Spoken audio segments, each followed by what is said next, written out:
15th chapter is another historical and prophetic event. It's two different events, all right? Because Genesis, the 15th chapter, was referring to us coming over here to the Americans. It wasn't referring to this, the land of Egypt over in North Africa. To this, the land of Egypt over in North Africa. Chapter was referring to us coming over here to the Americans. It wasn't referring to this, the land of Egypt over in North Africa.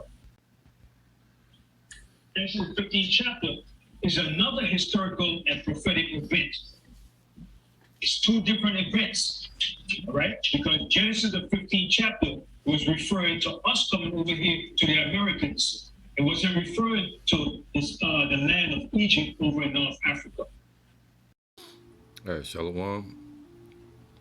This is Howard 1 by Yasha Allah of the Lions Den Camp. I want to say Kal Halayim, La Yahweh, by Hashem Hawashai, by Hashem Harakah Kodash, Ma'amaf. All right, double honor to the elder apostles of GMS and the elders. And Shalom to you, Akim, and Agwatim and children that believe in sincerity and truth around the four corners of the earth. This is going to be a quick lesson dealing with this topic, dealing with this 400-year prophecy that a lot of these churches bring out. A lot of these Africanized jakes bring out. And now you got this guy, I think is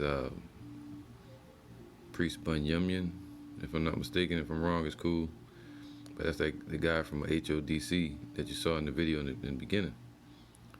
And he goes back to the old school. And the last videos I saw him in, he was with, I'm talking about the old videos with Nate, teaching a lot with him when Nate was in his right state of mind. You know, so whatever. But I know this guy from years back, and I know that they started going off on doctrine. This guy Bunyamin, I think that's his name, you know, light-skinned guy with the beard. He got the look of an Israelite, big beard, strong spirit, demanding, looking, you know, all of that. You gotta watch them type of people, man. You got a lot of people in the truth like this that act this way, that create this character, you know, like a superhero or some shit.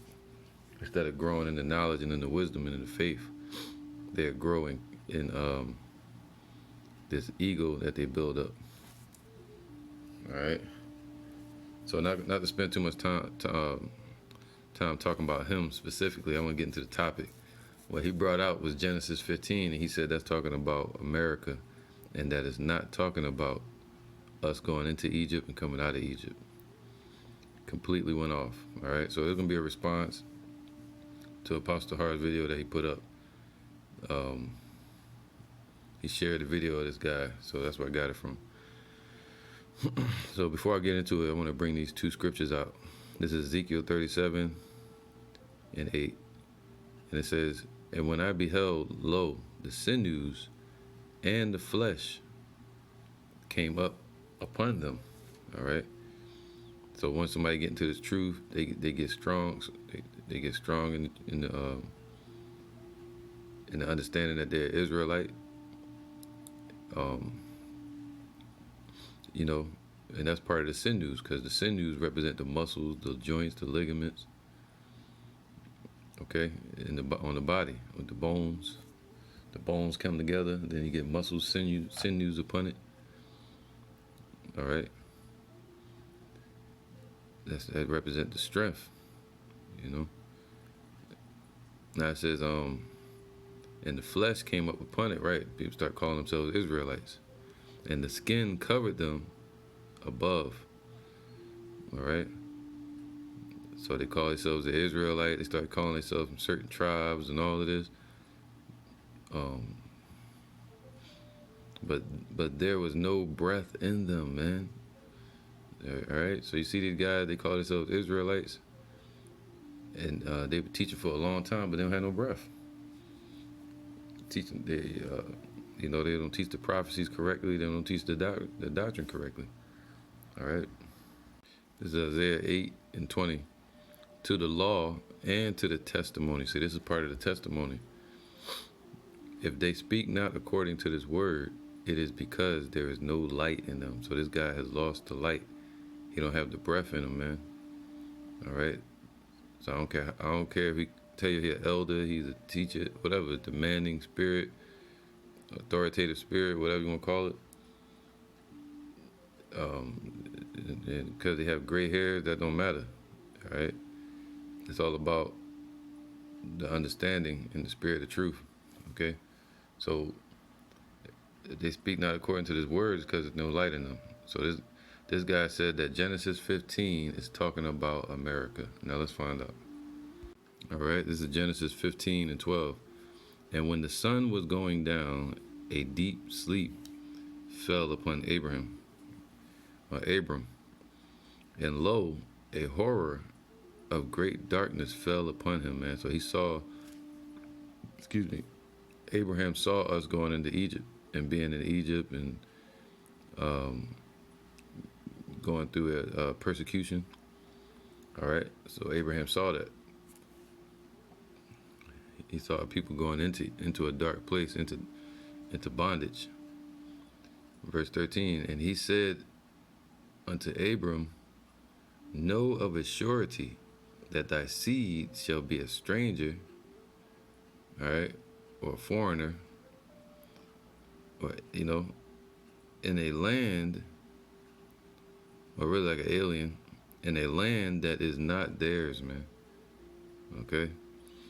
So we became estranged to the Lord, became strangers, and we were also strangers in that land. Let me get this word stranger real quick.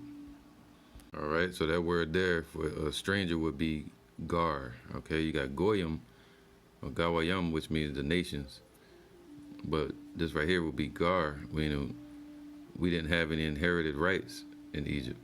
Okay, so it says here, a guest, a foreigner. So we were guests in Egypt, a temporary inhabitant, a newcomer lacking inherited rights. So we were temporary inhabitants in Egypt. All right, just to make it simple.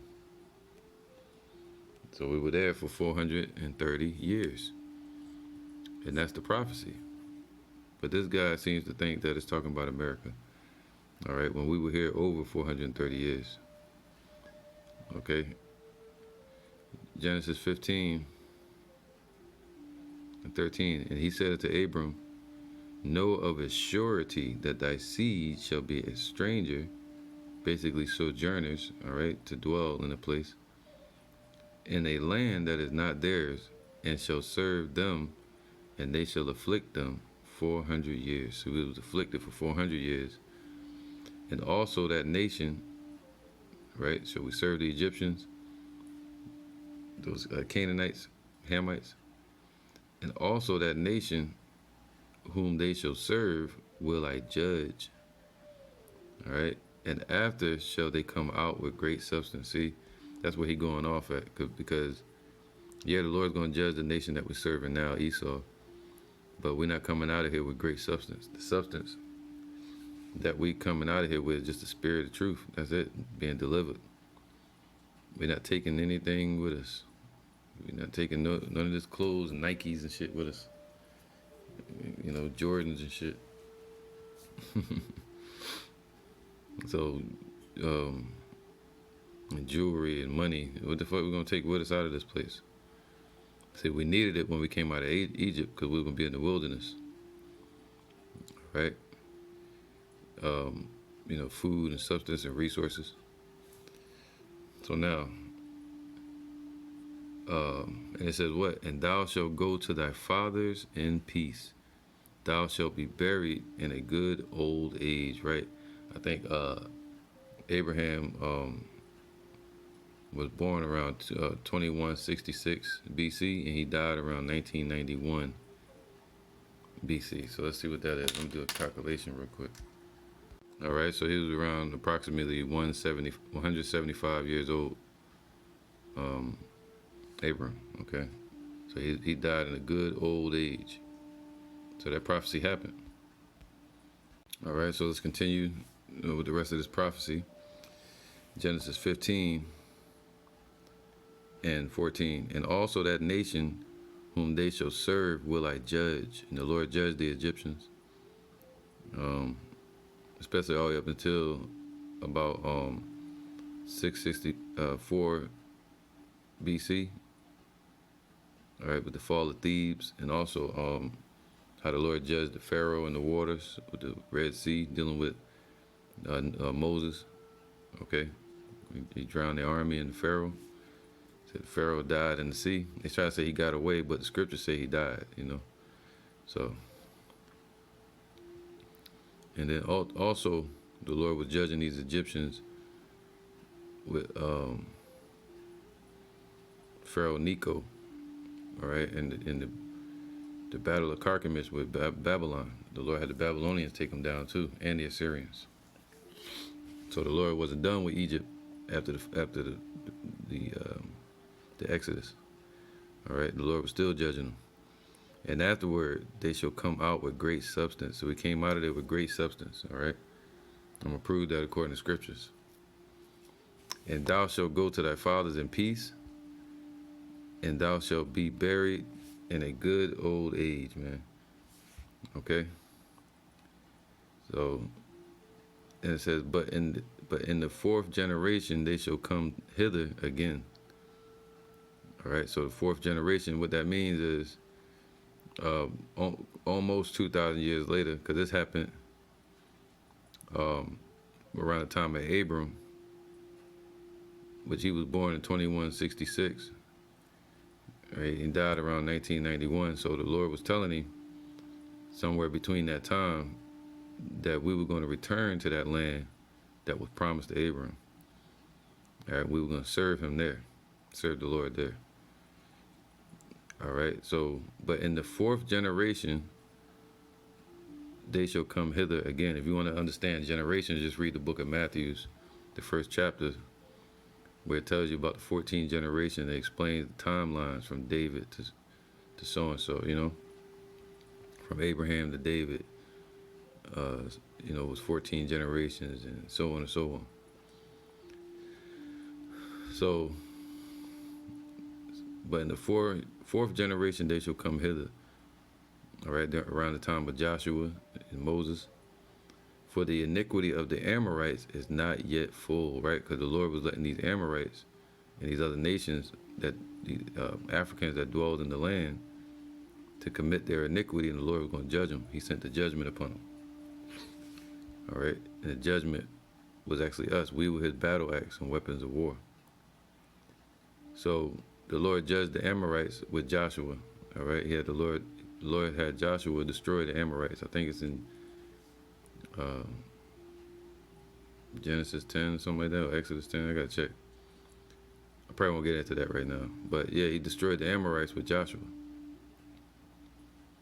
All right, he delivered the Amorites into Joshua's hands. So that was the end of them in that land. And it came to pass, so now let's get into it, man. So this prophecy already happened with the Amorites as well. So what is he talking about? The Lord ain't worrying about these damn Amorites today. For the iniquity of the Amorites is not yet full. All right, it says Amorite, or Amaria. And the Lord said he had us leaping upon the mountains, man. That means he had us conquering these strong nations. Okay, when we went to the land of promise, the land of milk and honey. So when we went there, we had to clean the land of those peasants, those damn wicked nations, man, them Africans. It says Amorite, a sayer, one of the peoples of East Canaan and beyond the Jordan, dispossessed by the Israelite incursion from Egypt. See, when we came from Egypt, we went straight at them damn Amorites and the other African nations, the Perizzites, the Hittites, or whatever, Hittites, whatever you want to call them. All right, so now that's why the scriptures say through thy precepts we get understanding. So Psalms 105 and 23, Israel came into Egypt right? We went into Egypt. That's the focus. So you got to look at the entry and the exit. That's the time period of 430 years, man. 400 years, the 400-year prophecy that was told to Abram. You know, and Israel came into Egypt, and Jacob sojourned in the land of Ham. Okay, so we sojourned in the land of the Hamites, which are those Amorites, the Canaanites. You know, was it their land? No, it belonged to the Lord. The Lord gave it to us. He had those heathens there inhabiting it in iniquity, and the Lord sent us in there to gave us laws and gave us those lands. All right, and that's just it. It belonged to us. That promise He gave to Abraham. So we went into that land. When did we go into that land? All right, it was 1876 BC. All right, because right here at this point, you had the 7-year famine that was going on with Joshua. All right.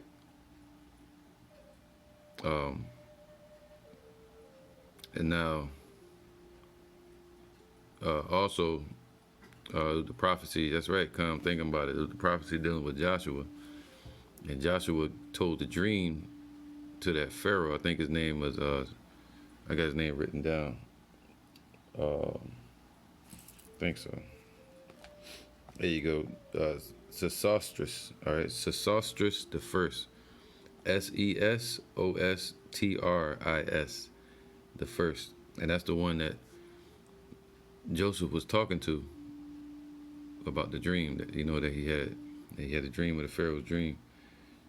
That goes with Genesis 41 and 46.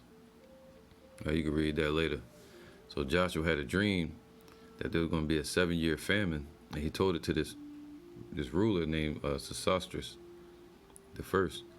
And Sesostris became a co-ruler, co-regent with this other pharaoh named Amenemhat. All right, and I'm going to show you that too in a minute. And all this is important. So first he had the dream of Joseph, the 7-year famine, which is all part of prophecy. And the Lord used that to move Israel or Jacob into Egypt. All right, and then all right, so hopefully following along. So we have the dream of Joseph, the 7-year famine, and then you have 1876. All right, BCE, before the Common Era. That's when Jacob went into Egypt, man, from the famine. He was already a year into the famine. The famine ended around 1872 BCE. So you add 7 to that, it'd be 1879. So, okay, this guy, Amenemhat and Sesostris the first, they became co-regents in 1878. So you see how the prophecies work. 1878, 1877, 1876, Jacob goes into Egypt. All right. So let's get into it. Genesis 47. This is when Jacob showed up at Egypt by the orders of Joseph and the Pharaoh. All right, because Joseph was raised up to the status of like a president, or a co-regent with the Pharaoh, because of the dream that he explained through the spirit of Yahweh Shem Yahushai. Genesis 47:1. Then Joseph came and told Pharaoh and said, my father and my brethren, and their flocks and their herds, and all that they have, are come out of the land of Canaan. See? And behold, they are in the land of Goshen. And he took some of his brethren, even 5 men, and presented them unto Pharaoh. And Pharaoh said unto his brethren, what is your occupation? And they said unto Pharaoh, thy servants are shepherds, both we and also our fathers. They said moreover unto Pharaoh, For to sojourn in the, see, for to sojourn, that word sojourn means to dwell. All right, and that's what the Lord prophesied, that we were going to dwell in the land for 430 years. For to sojourn in the land are we come. For thy servants have no pasture for their flocks, for the famine is sore in the land of Canaan. See, it was a famine, 7-year famine, prophesied by the Lord and created by the Most High, Yahweh. Now therefore we pray thee, let thy servants dwell in the land of Goshen. So we became strangers in that land, all right? Especially our people, they started following the ways of the Egyptians and worshiping Molech and the golden calf. That's why they came out. They still wanted to worship that same golden calf or the owl, and they wanted to go back into Egypt and serve those idols. All right. The land of Egypt is before thee. In the best of the land, make thy father and brethren to dwell. So the Lord gave us the best of the land of Egypt. In the land of Goshen, let them dwell. And if thou knowest any man of activity among them, then make them rulers over my cattle. All right. And Joseph brought in Jacob, his father. Remember, Jacob didn't want to go down there, but Jacob, his father, and set him before Pharaoh, and Jacob blessed Pharaoh.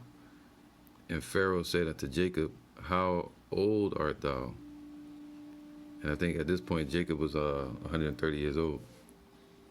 Jacob said unto Pharaoh, the days of the years of my pilgrimage are 130 years. Few and evil have the days of the years of my life been, and have not attained unto the days of the years of the life of my fathers in the days of their pilgrimage, to my Isaac and Abraham. All right, so yeah, man. So that's it, man. That's when we went into Egypt. Period. All right, we went into Egypt, sojourned there. We became strangers there. Okay. And this happened in 1876. Now what happens? What happens if you take 1876 and you subtract 430 years? So like it. This is the date. Excuse me. 1876. All right. Subtract 430 years. And it equals what? John, be accurate, man. This is 1446. That's the time of the Exodus. And I'm gonna show you again why. All right. 1446. That's when we came out of Egypt. So that's 430 years later, exactly. All right, let's go to 1 Kings 6:1 real quick. And it says, because you can use these scriptures as a measuring tool, a calculator. Timeline. 1 Kings 6:1. And it came to pass in the 480th year, so that's 480, after the children of Israel were come out of the land of Egypt. They got your calendar right, your timeline right there. You gotta know how to count it. In the 4th year of Solomon's reign over Israel, right? Solomon reigned really around 700. Some say 701, but really like 700 BCE. All right. So you subtract. Let me see. It says in the month Ziph, which is the 2nd month that he began to build the house of Israel, house of Yahweh. All right. So it lets you know the timeline when the Lord built the house of the Lord, and that was let's get into. I'm gonna show you.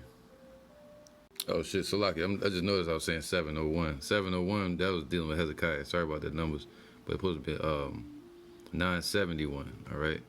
So what's his name? Solomon was ruling from 970. Okay, BCE. I always do that. I say the number thinking about Hezekiah. All right. So that was Hezekiah Sennacherib 701. But now what we're focusing on is the rulership of Solomon in 970 BC. All right. So now, hopefully I didn't confuse you with that, but yeah, let's continue. 971. All right. So they really become co-regents for like a year or so, and then around 970 he really started ruling after the death of David. King David died in 970 BCE. He ruled from 1011 to about 970. So now, 4 years, King Solomon started ruling in 970. He said, this scripture said, in the fourth year of King Solomon, so you subtract 4, that'd be 966.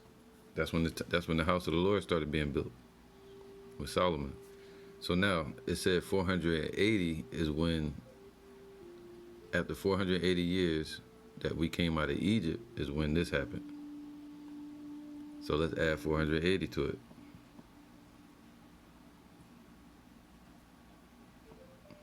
No, 6 equals 1466. 1446 again. All right, so that's the time of the Exodus, man. However you want to count it, however you want to calculate it. 1446 BCE. All right, you heard it here first. It is what it is, man. If you like it or not, hey, man, you know, truth is the truth. So it's 1446 BCE. However you calculate it, you can go to 1 Kings chapter 6 and calculate it, or you can go to this book, that chapter in Genesis, and calculate it, if you understand the dates, the proper timelines. All right, so now, with that being said, so we have the timeline from 1876, when we went into Egypt with Jacob, and we came out 430 years later, which was 1446. This prophecy happened already. All right. Then the Lord brought judgment upon the Amorites, and we came out with great substance. And I'm gonna read that for you. All right. Yahweh Ratazah. So this is Exodus 12 and 40. Now the sojourning, all right, meaning us dwelling, the dwelling of Israel, who dwelt in Egypt, was 430 years. So it happened. That prophecy happened. And it came to pass at the end of the 430 years, even the self same day it came to pass, that all the hosts of Yahweh went out from the land of Egypt, man. So in springtime, around April, February, April, March, April, you know, that's around the time of spring. So around that time, in the year 1446, where you had Tutmosis III, that was the pharaoh at that time, putting hell on our people, man. That's what they call him. His name was Tutmosis III. So this guy was the pharaoh at the time of Moses. All right. So we left out of there, and that prophecy started. You still had to clear those Amorites and those heathens out of the land, though. Let's get into it. All right, let's get straight into it. Exodus 12 and 23. Because the prophecy happened, it said we were going to come out with great substance. That's what he told Abraham, all right, almost 1,000-something years prior, all right, 1876. So with Jacob, it happened, all right. So the Lord told Abraham this prophecy before his death, man, in 1991 BC. Okay, so it was like at least 900,000-something years, or 1,000-something years earlier, prior. Okay, so now, Exodus 12 and 23, for Yahweh will pass through to smite the Egyptians. So the Lord, everybody knows this story, the night of the Passover, when the Lord passed over the children of Israel and he destroyed the Egyptians and their firstborn. All right. In this case, the Pharaoh, it was his oldest son, his firstborn. It was a custom for the older sons to sleep on the floor. All right, the princes. They would make them a pallet on the floor. And the Lord destroyed them. And when he seeth the blood upon the lintel and on the two side posts, Yahweh will pass over the door, and will not suffer the destroyer to come in unto your house to smite you, man. All right, so that destroyer is Yahweh Shai. He was the one. Yahweh Shai played the part of the death angel at this time. All right, and in this sense, the Lord is going to pass over the elect of Israel today, as long as that blood is upon that individual, the blood of Yahweh Shai. And ye shall, so I'm gonna get down to the point. All right, I think it's like in 35 or 30. Let's start from 30. Verse 30. And Pharaoh rose up in the night, he and all his servants and all the Egyptians, and there was a great cry in Egypt, for there was not a house where there was not one dead. And he called for Moses and Aaron by night, and said, Rise up and get you forth from among my people, both ye and the children of Israel, and go serve Yahweh as ye have said. He like basically get out of here, y'all. Like the more y'all hear, y'all burdened. See, the fact that Esau still got us here in America and around the world in captivity, that's their burden. They got the apple of the Lord's eye in their hands, man. Because always gonna be a curse unto these nations. All right, so this is clearly talking about an event that already happened. I don't see America in this at all. Since we read the prophecy of Genesis 15, it seemed like it played out in the scriptures I've read so far, right? Dealing with Jacob going into Egypt because of the famine, and then us coming out of Egypt 430 years later, after the pharaohs died off, and then the new pharaoh arose, Moses III, and they started putting hell on us, man. All right, and they started causing our people to build, doing hard labor, and we cry for deliverance. If you look up certain history, you'll see writings in Egyptian, but when it comes to the Lord's name, you'll see Yahweh. All right, so our people were speaking the Egyptian tongue, but we called on the Lord in the Hebrew that he gave to Moses about it, his name. So we were already speaking Hebrew, but a lot of our people were picking up that Egyptian tongue. Just like today, we speak American, English. But we call on the name of the Lord in the true Hebrew, true language. So we cried to be delivered, and the Lord delivered us. He sent Moses, all right? And he called for Moses and Aaron by night and said, Rise up and get you forth from among my people. Also take your flocks and your herds, as ye have said, and be gone, and bless me also. And the Egyptians were urgent upon the people that they might send them out of the land in haste. For they said, we be all dead men if you don't get y'all the hell out of here. So they wanted the Israelites to get out of there, because they were being cursed by the Lord for having us there.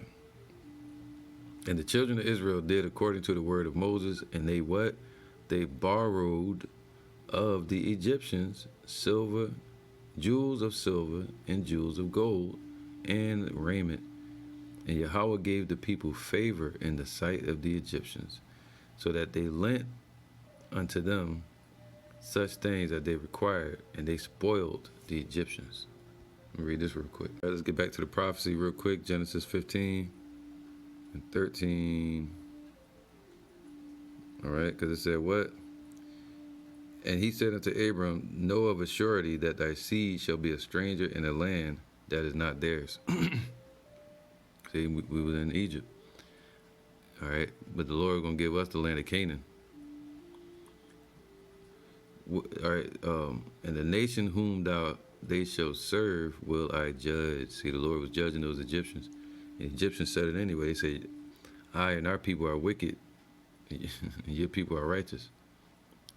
So the Lord made them realize that. Before that, they were treating us like lower class citizens. They had bald heads, bald eyebrows, and they treated us like we were dirty because we had beards. All right. It says what? And also that nation whom they shall serve will I judge, and afterward they shall come out with great substance. All right, so I don't see how this dude, Banyam, whatever his name is, Banyamin or something like that, I could be wrong. It said with property, goods, okay, livestock, stores, utensils, everything. So we basically left out taking all their stuff. They gave it up for all that hard labor we were under. So now, man, so this prophecy happened. And then with Joshua, the Lord destroyed those Amorites. Read this. Okay, so the iniquity of the Amorites was done after Joshua. Verse 18, and in the same, Genesis 15:18, and in the same day, Yahweh made a covenant with Abraham, saying, Unto thy seed have I given this land from the river of Egypt unto the great river, the river Euphrates, the Kenites, the Kenizzites, and the Cadmonites, and the Hittites, and the Perizzites, and the Rephaims, which are the giants, and who? The Amorites, and the Canaanites, and the Girgashites, and the Jebusites. So that's what the Lord was saying. We were going to challenge those African nations that were in that land. And the Amorites were one of them, the top ones. All right. All right, so Exodus 12:35. And the children of Israel did according to the word of Moses. So the prophecy in an order. And they borrowed of the Egyptians jewels of silver and jewels of gold and raiment. See, that's the prophecy that played out that the Lord said to Abraham in Genesis 15. And Yahweh gave the people favor in the sight of the Egyptians, so that they lent unto them such things as they required, and they spoiled the Egyptians. And the children of Israel journeyed from Ramesses to Succoth, about 600,000 on foot, that were men beside children. And a mixed multitude went up also with them, and the flocks and the herds, even such cattle. So you can keep reading on and on. So verse 40, now the sojourning of the children of Israel who dwelt in Egypt was 430 years. And it came to pass at the end of the 430 years, even the self same day, it came to pass that all the hosts of Yahweh went out from the land of Egypt. And it is a night to be observed unto Yahweh for bringing them out from the land of Egypt, man. That's what it was setting up, the Passover. It had nothing to do with America today, man. It shows you that the Lord is going to judge those nations that have us in servitude, and that the Lord can take care of us and bring us out and deliver us and raise up saviors, and the Savior, Yahushua. This is that night of Yahweh to be observed of all the children of Israel in their generations. All right. So yeah, man, let's get back to it. All right, man, do this couple scriptures. Exodus 3:16, make sure it's recording. Go and gather the elders of the children of Israel, and say unto them, Yahweh, the power of your fathers, the God of Abraham and Isaac and of Jacob, appeared unto me, saying, I have surely visited you and seen that which is done to you in Egypt. All right. So the Lord he saw us in Egypt and us being afflicted, and the Lord brought us out of Egypt after 430 years. All right. And I have said, I will bring you up out of the affliction of Egypt. He said this to Abraham in Genesis 15, unto the land of the Canaanites and the Hittites, and who? The Amorites. I always said that the affliction of the Amorites was not yet fulfilled. And the Perizzites and the Hivites and the Jebusites, unto a land flowing with milk and honey. And that land flowed with health and strength, and also healing for our nation. But also it literally has mountains that flow with honey, because the bees grow honey in the holes in the mountains. So we got mountains that flow honey down, man, and mountains that are drenched in olive oil, you know, and a lot of cattle. So, all right, let me get one more. All right, so now this goes into the first fruits. Exodus 23 and 19, the first fruits of the land, all right, the feast of first fruits. This is when we went into the land of Egypt, we were supposed to give of the crops or the first fruits of the land and dedicate it to the Lord. For the first fruits, the first of the fruits of thy land, so as soon as we touch that land, and we had to get ready to go to war with these African nations, all right, thou shalt bring into the house of Yahweh thy power, thou shalt not seethe a kid in his mother's milk. That don't mean you can't eat a cheeseburger. You know, you got these idiots out here teaching that you can't put milk, which is in cheese, with a burger.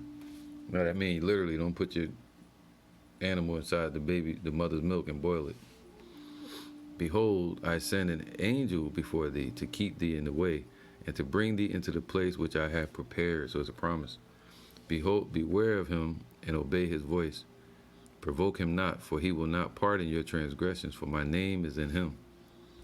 But if thou shalt indeed obey his voice and do all that I speak, then I will be an enemy unto thine enemies and an adversary unto thine adversaries. For mine angel shall go before thee and bring thee unto who? The Amorites and the Hittites and the Perizzites and the Canaanites and the Hivites and the Jebusites, and I will cut them off. All right, so that's when the Lord cut them off. And around the time Joshua crossed the Jordan River, that was 1406. That was 40 years later after we came out of Egypt, 1446. So yeah, man, from 1876 BCE all the way to 1446, that's 430 years. And this prophecy already happened, all right? Genesis 15 and 13. Now it should make more sense. And he said unto Abraham, know of a surety that thy seed shall be a stranger in a land that is not theirs, and shall serve them, the Africans, and they shall afflict them 400 years. And also that nation whom they shall serve will I judge, and afterward they shall come out with great substance. And thou shalt go to thy fathers in peace. Thou shalt be buried in a good old age, 175 years old. But in the fourth generation they shall come hither, a thousand so years later. For the iniquity of the Amorites is not yet full. So the Lord had to build that nation up to get us ready to go to war with them. All right, so with that, man, hey, that's the end of this prophecy. This guy is clearly going off. Genesis 15th chapter is another historical and prophetic event. It's two different events, all right? Because Genesis, the 15th chapter, was referring to us coming over here to the Americans. It wasn't referring to the land of Egypt over in North Africa.